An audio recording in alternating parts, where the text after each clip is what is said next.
Hi everyone, welcome to my talk.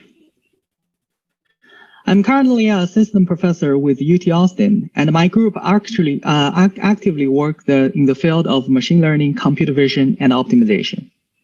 Today, the topic of my talk is more robustness from free data, and it interestingly lies at the intersection of my group's two interesting fields, data efficient learning and adversary robust learning.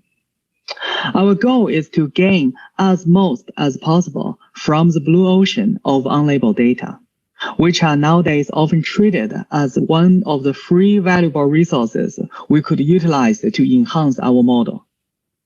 And today we will focus about how to utilize this existing free available data to improve our model's robustness.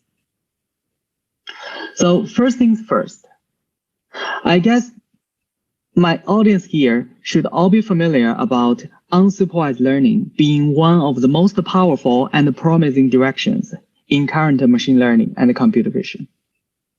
Now that we tackle the problem of general visual representation learning from a set of unlabeled images, we talk about learning features directly from data without adding label. And after that unsupervised learning, the learned model and the image representation can be used towards downstream applications. That can bring us many benefits. Usually, that would help improve the data and label efficiency in downstream applications, so that each downstream application does not need that many labeled data. And also, it would accelerate convergence and stabilize training for those downstream applications. The best part is, those benefits seem to come all as free because unlabeled images are easy to access. They are often considered as free data. That's why unsupervised learning are so far so favored by so many researchers, including the father of deep learning, Yan LeCun. He once talked in one of his famous talks that unsupervised learning is the big chunk in the cake, while the current supervised learning and reinforcement learning scheme were just the icing and cherry part of the cake, respectively. So only if we could dive into unsupervised learning, this big blue ocean, can we really cut deep into the cake and get our share. Especially in one of his more recent talks, he switched the term from unsupervised learning to self-supervised learning in order to mark the recent advances in this field. Although unsupervised learning has been researched for several decades, the trends of self-supervised learning has been relatively new, but extremely promising. Let's take a look at this new uprising field. So self-supervised learning was initially developed as a way to create what we call pretext tasks from data. In other words, although we do not have labels from data, we are trying to create pseudo-labels using controllable transformations, which are usually ad hoc, to create pseudo-supervised tasks. For example, we could rotate the image to an angle and predict from the rotated image to its angle being rotated. We could switch the order of patch and let the network learn to reorder those patches to their original location. Other tasks include predict RGB colored images from gray images, or predict a patch location from its surroundings. All those tasks you can see rely on certain kind of heuristic to be manually designed. But once they are available, you could train the feature extractor just like you are training a supervised network. And the learned features, although they are not optimized towards adding supervised learned task, they will learn to capture certain kind of dependency that the design of heuristic pretext tasks try to convey. For example, if your network knows how to predict correctly the relatively patch location or order from their perturbed version. Then the network are learning spatially coherent and meaningful layout, which would be useful for many downstream tasks as well. That is the general philosophy of self-supervised learning. You design heuristics, pretext tasks that you suppose can capture useful dependency. Ask the network to predict that dependency so the learned features are dependency aware and can be effectively utilized for many tasks which would benefit from that dependency. And more recently, many of you may have heard a new trend of self-supervised learning popped up called contrastive learning. There have been many popular contrastive learning schemes like contrastive predictive coding, CPC, MOCO, and as a recent simple contrastive learning framework, short for Sinclair. They each have their own highlights, but share much overlapped philosophy. So here, let me just introduce one representative example, Sinclair, proposed earlier in ICML. The idea of Sinclair, just like many other contrastive learning framework, is rather straightforward. We could create, given one data sample, we could create multiple copies of the same data sample by applying certain data transformations or augmentations. Those created data copies are called augmented views of the same data. And then we try to let the network learn to agree on the features extracted from those augmented views. In other words, we are trying to let the network learn such a representation that would maximize their agreement under your chosen data transformation. So here you will see the interesting role change. We are predicting towards consistency. There is no ad hoc pretext function involved as a loss function. So it seems like we get rid of them. But here, the price you'll pay is you have to choose or construct proper data augmentations to create the so-called data augmented views. Those augmented views convey the prior or the property you want the feature to persist. That is, the learned feature should be invariant towards those chosen perturbations. This is often considered as more direct towards the desirable ideal property of downstream vision task, because many vision tasks could be interpreted as invariance or covariance learning. And with a few other important modifications, such as the choice of augmentation pairs, chains, and a nonlinear projection overhead. Then under training under the famous infinite laws, Sinclair achieved big success in self-supervised learning. The learned representation could achieve very high label efficiency when tuned towards downstream image classification tasks. For example, it has a 10% relative improvement over previous SOTA self-supervised training, and especially the learned classifier on top of this pre-training can outperform AlexNet's fully supervised accuracy on ImageNet, using only less than 1% of the label. That's a pretty remarkable achievement. So with all those great results, I want to raise your awareness that we are all talking about accuracy. And most experiments here are talking about image classification with counter accuracy in either fully supervised downstream training or few-shot downstream tuning. And the standard accuracy on the test set in either full-shot or few-shot scheme is the goal. And now let's switch our taste a little bit to look at another major role of our talk today. Here comes our second fact. I guess also most people should already have known that deep network, although very accurate, is also unbelievably fragile to certain crafted perturbations. This is a famous example saying that by adding some imperceptibly small noise to a panda image, a highly accurate deep network could confidently misclassify this panda image into a gibbon image. That has many hypothesized the causes or reasons. One being a natural cause from the deep network's highly non-convex decision boundary. It has come to many's attention and awareness that such fragility, or called the existence of adversary examples, would create many crises for high-stake application of computer vision systems.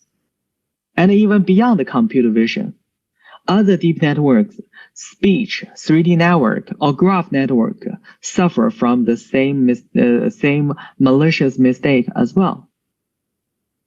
Mathematically, such adversary example could be described as, I'm trying to find a small perturbation bounded under some norm constraint that would maximally change the already trained network's loss. So this H theta denote the network, and we assume it's already trained.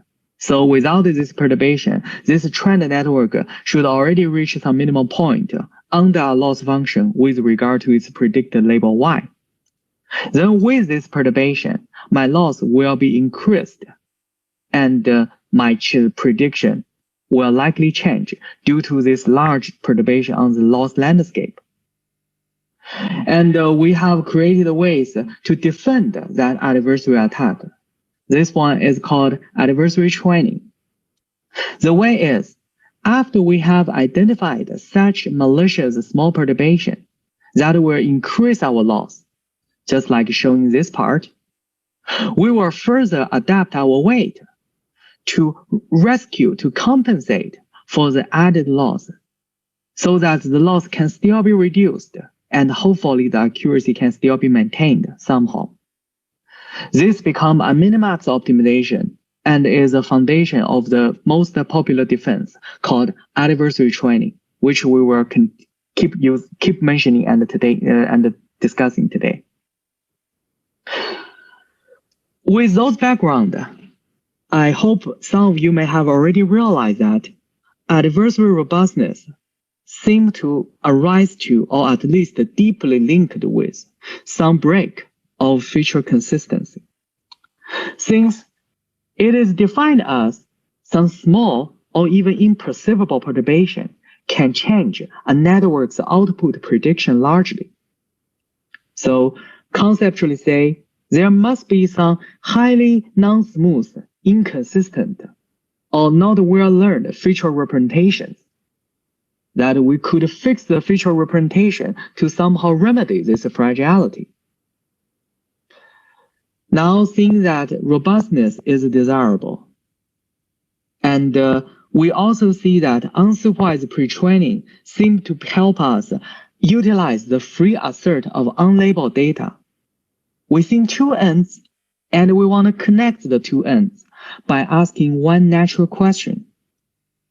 How about trying out unsupervised pretraining and those freely available unlabeled images to help us gain more adversary robustness from our model training? Is that possible?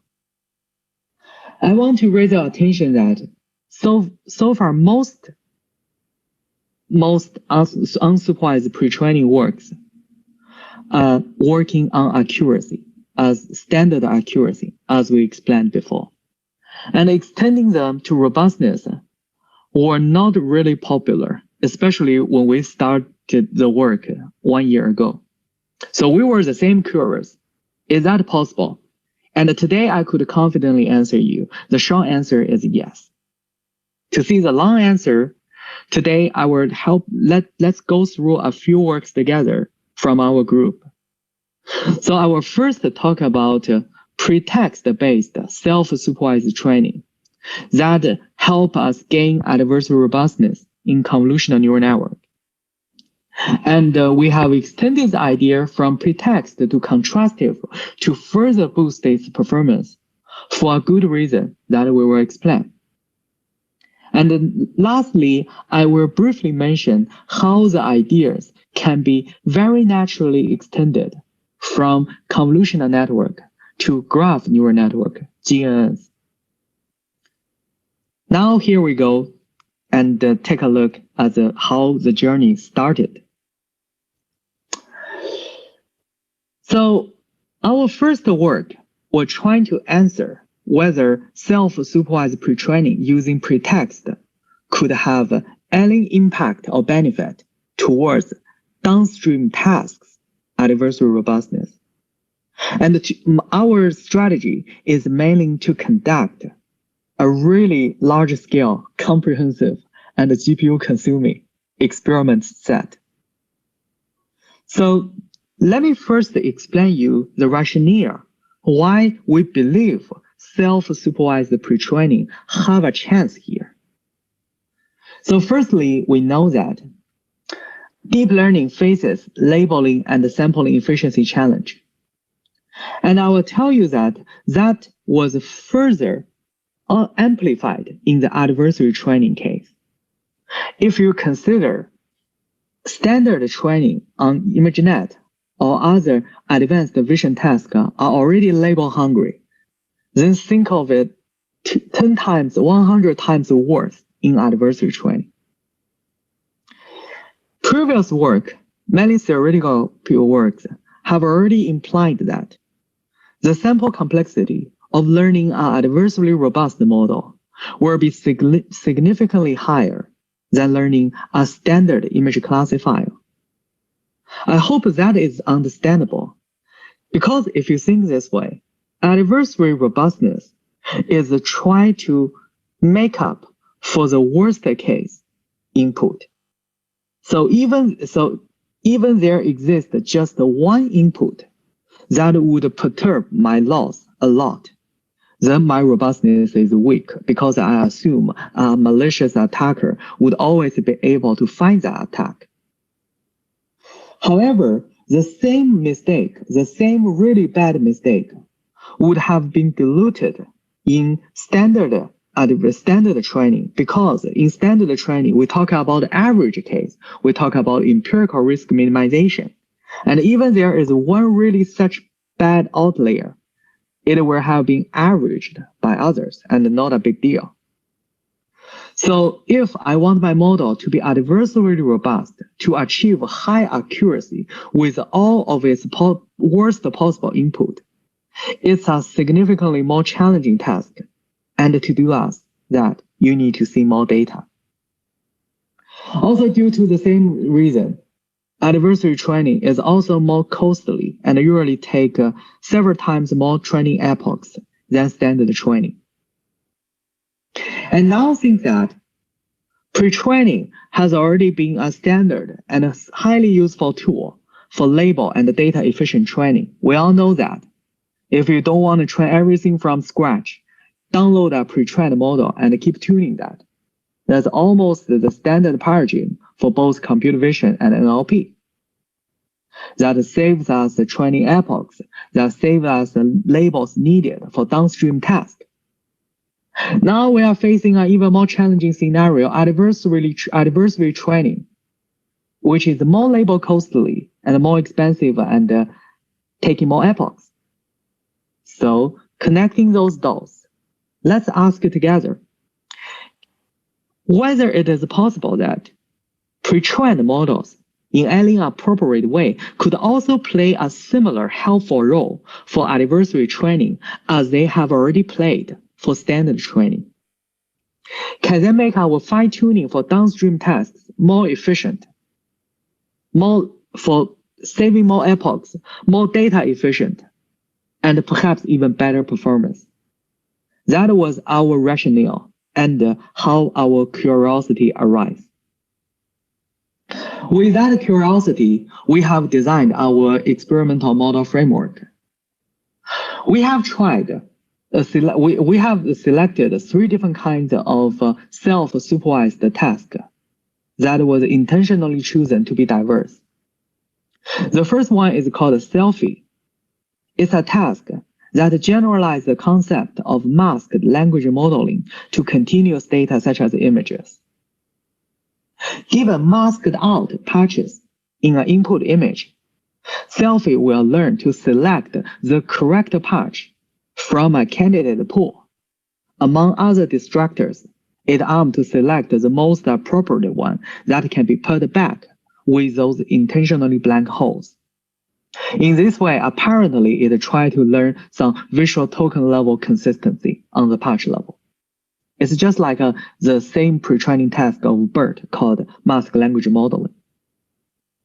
The other two tasks are rotate an image and predict its rotation angles, and then jigsaw, change the order of image patches and reorder them back to the correct spatial layout order.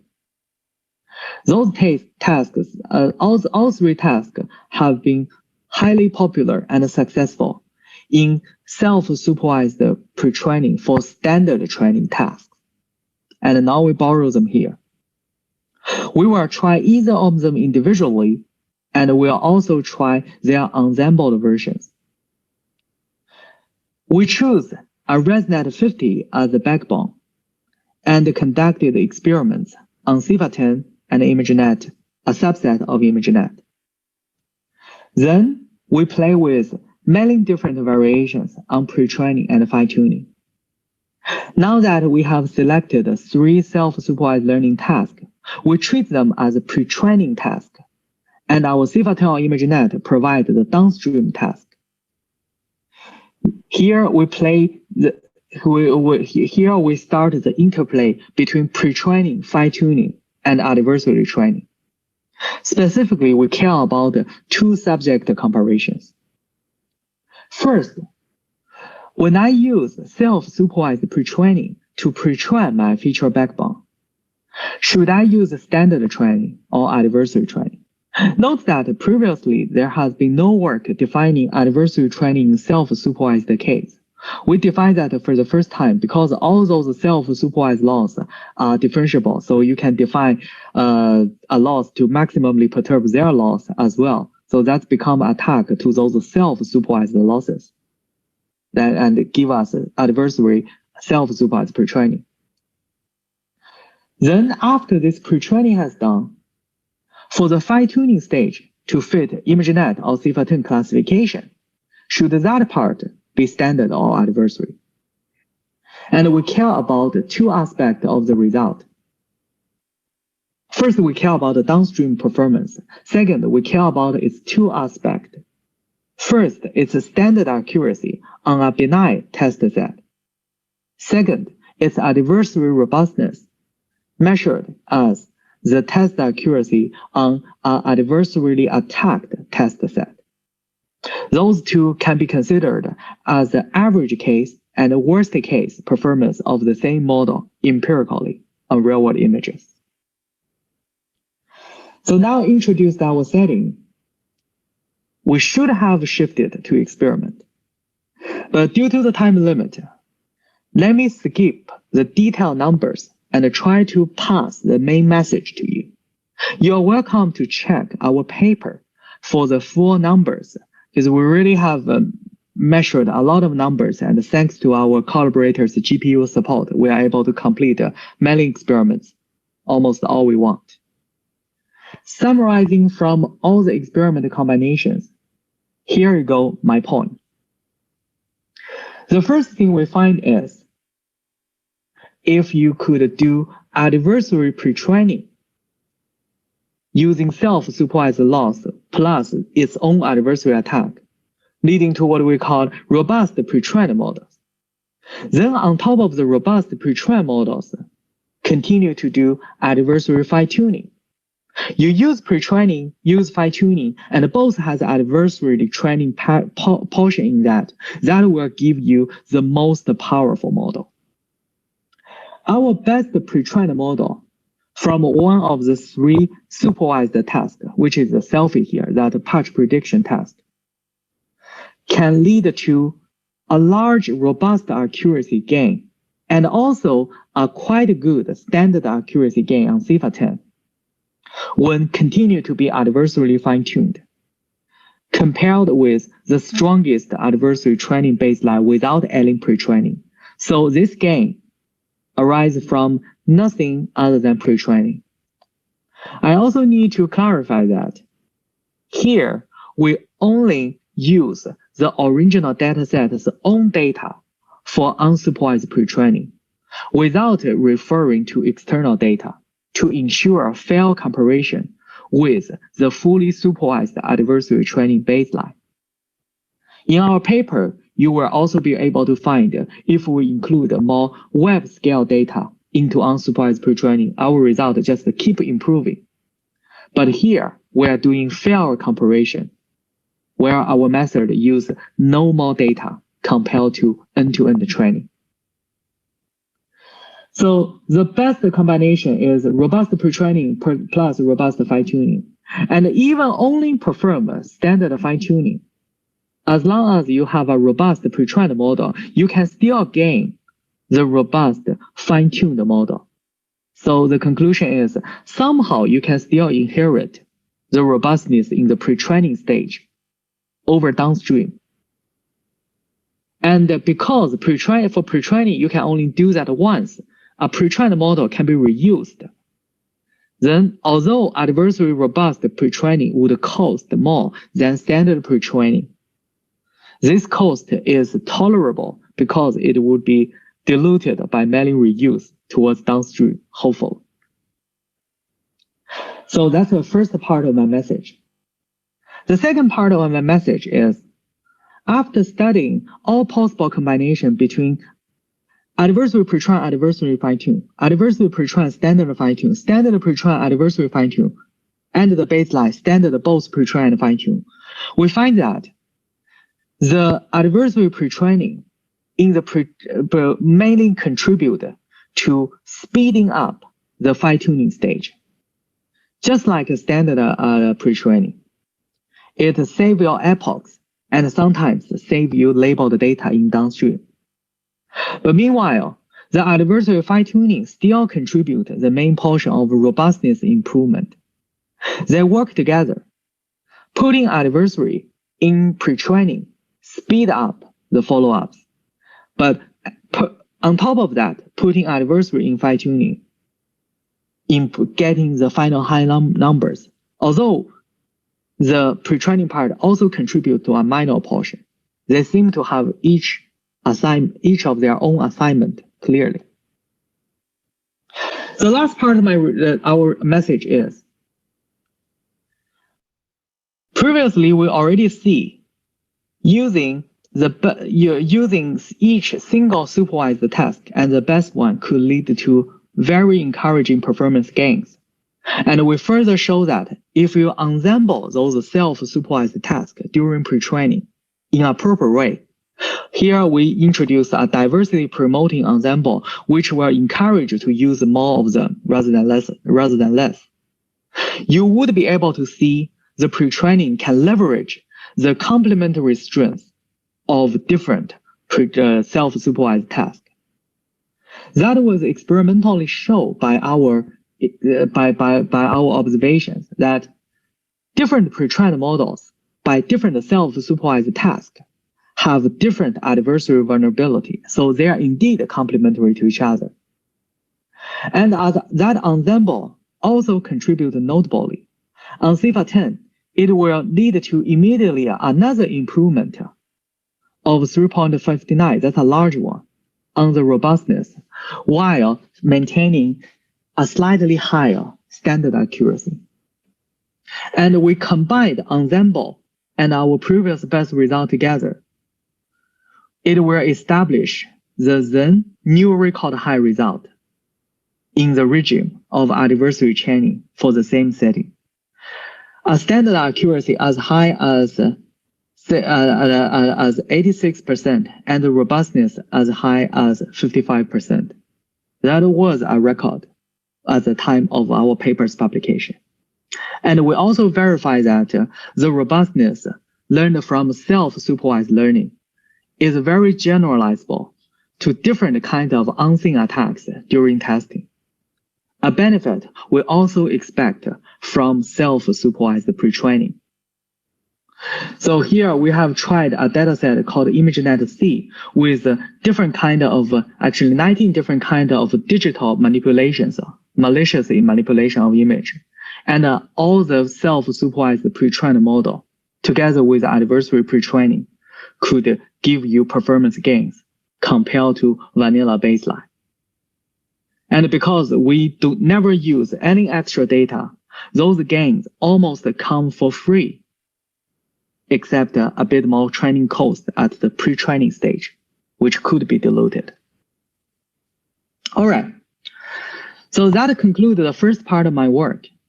The second part of our work is to shift from pretext-based self-supervised learning to contrastive learning. I guess the shift looks natural now because we already see self-supervised learning looks promising, and contrast learning is the best self-supervised learning. So it looks very natural. We should at least give it a shot. But I also wanted to point out that additionally, we feel contrastive learning is particularly suitable for our goal of adversary robustness.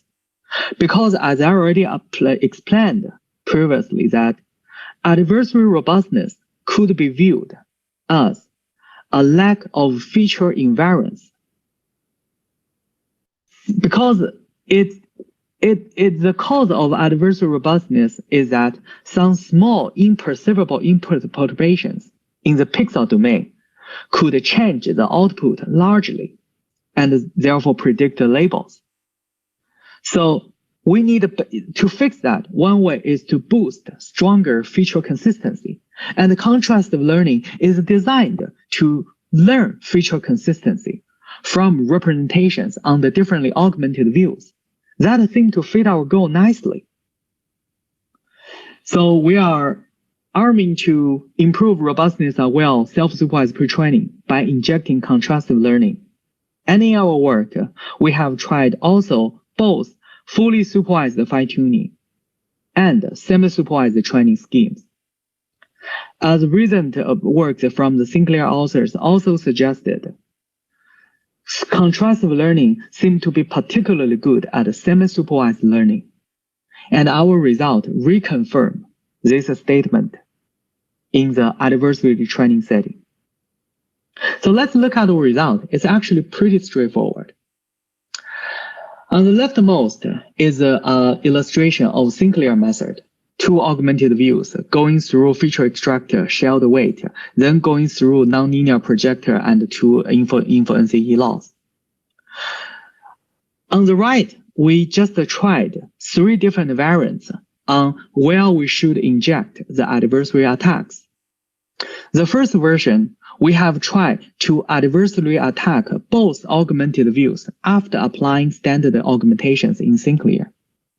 So we call that adversary to adversary, A to A, because both streams suffer from adversary attack.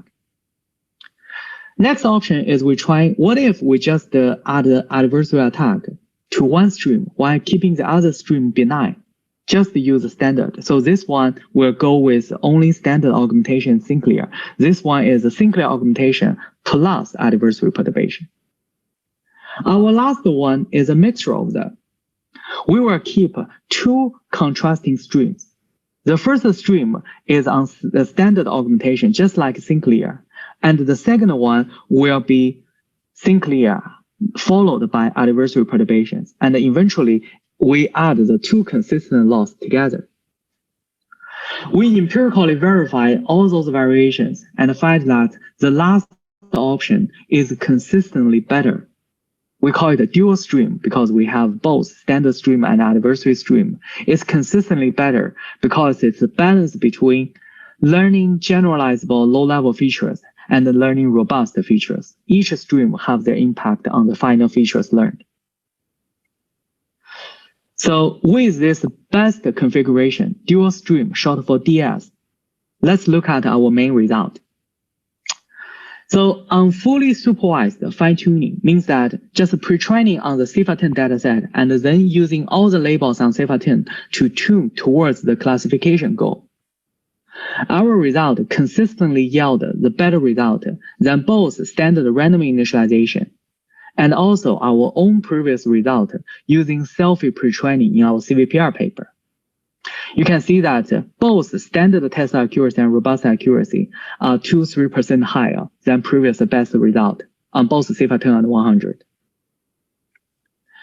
The most remarkable result from our NeurIPS paper was this new method, SALDS, lead to the best so far result in semi-supervised adversary training. That has been explored before because of we already said adversary training is label hungry. So using semi-supervised learning in semi-supervised learning in adversary training is natural. So we exploited the idea from Sinclair V2 to first train a small supervised model using available ground truth labels on the self-supervised pre-trained feature extractors, and then using this few-shot learner to be a noisy teacher and provide pseudo labels for the remaining unlabeled data, and then do noisy teacher student to learn from those self-labeled pseudo labels. The details are described in our paper, but in a fair comparison setting, we find that the previous best semi-supervised adversary training baseline get decent result when we only have 10% of the data labeled on CIFAR-10, but only on 1% is result significantly degraded, which is understandable. Then we add selfie pre-training to the semi-supervised scheme. We find that in 10% the result get boosted, in 1% it improves by more than 10%, which is encouraging. Robustness also by more than 7%. But when it comes to our ACL, the gap we see was amazing. Not only on 10% we reach the best. In the 1% we compare to the two previous options, we improve between 20% to 30% and marking so far the best semi-supervised learner in adversary training, which echoes the outstanding semi-supervised performance of Sinclair V2, which was a concurrent NeurIPS paper. This result also only seen just a 1% degradation from 10% label to 1% label, which shows that our adversely robust pre-training are really enabling a new horizon on label efficient adversary training, which we are continuing to explore. Okay, my last part of the talk, we'll talk about some straightforward but very interesting extension of our work to graph neural network. Back to after CVPR. After we have done all the self-supervised pretext task in convolutional network, because my group has a parallel project in graph convolutional network, we are immediately inspired to ask, what if we introduce self-supervised pretraining to GCNs as well? By that time, self-supervised learning just started to be explored in GCNs. So we also did a thorough experimental study using mailing standard GCNs. We tried 3 different kinds of self-supervised tasks that we created ourselves, including partitioning the graph using topology, clustering the nodes based on their own features. So this one is more distance aware. This one is distance agnostic, but only look at the node. So it's more like a standard feature clustering, where each node has its own feature. This one is a topology aware partitioning. And lastly, graph completion, which is kind of inspired by mask language modeling. Those 3 tasks, with those three pretext tasks, we have tried 3 different ways to use them. To use them as a regularizer in multitask learning, or to use them as pre-training as we did in CVPR paper, or use them as self-training to create pseudo-labels. Those are perhaps the three most popular ways in semi-supervised and data-efficient learning.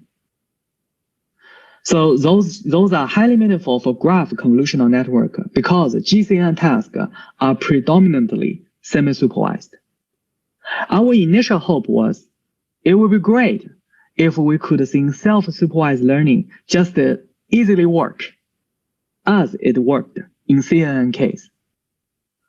We were disappointed because we find in our ICML work, the pretext-based self-supervised pretraining does not yield promising result for graph convolution network.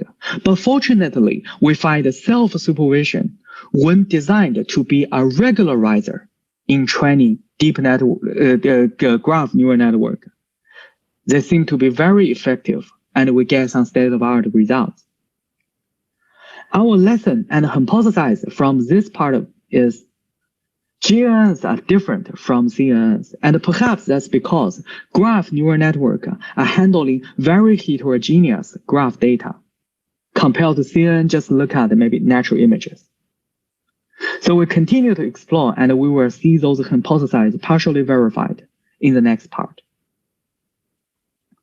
Then with the same curiosity and with our same trend to go towards contrast learning in CNNs, we made the same movement in GCNs as well. We designed one of the first contrastive learning framework in graph. We call that graph contrastive learning. The idea and the pipeline look very similar again to Sinclair. Given an input graph, I will create two augmented views by some defined data transformations, and then by GCN and project nonlinear project head, I got two representations that I can maximize agreement on. So far so good, right? Very Sinclair style. But the key technical novelty here is, in graph, there was no well-defined thing called data augmentation. You have to first define those transformations before you can complete the pipeline. And that's something we tried in Europe's work. We have introduced 4 different kinds of novel data augmentations for graph: dropping node, perturbing edge, masking node features, and dropping a connected subgraph from the entire graph.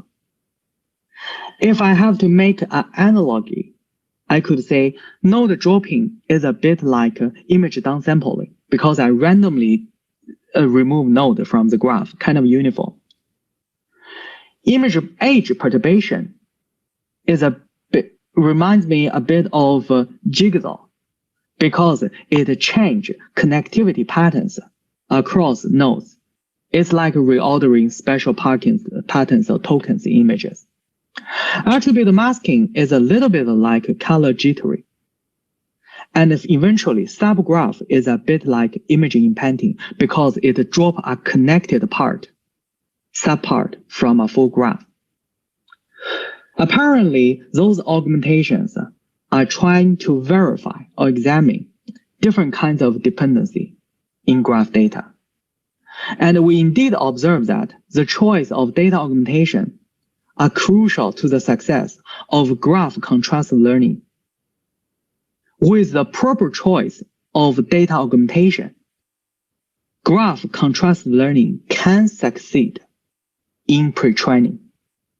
And composing different augmentations can benefit more, as Sinclair observed. So now, in the Sinclair framework, we are able to do pre-training for graph network, and many of our observations are consistent with Sinclair. Like if those augmentations are too weak or too uniform, the gain are relatively limited.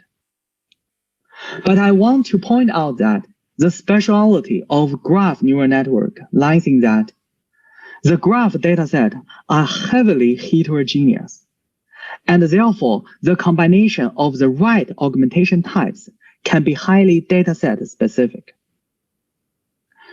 We have some rule of thumb in our Neurops paper on what kind of dataset should choose what kind of augmentation pairs, and we are now continuing to research the underlying region with some Bayesian framework, which would be our work to come out in a while, to very soon, I would say.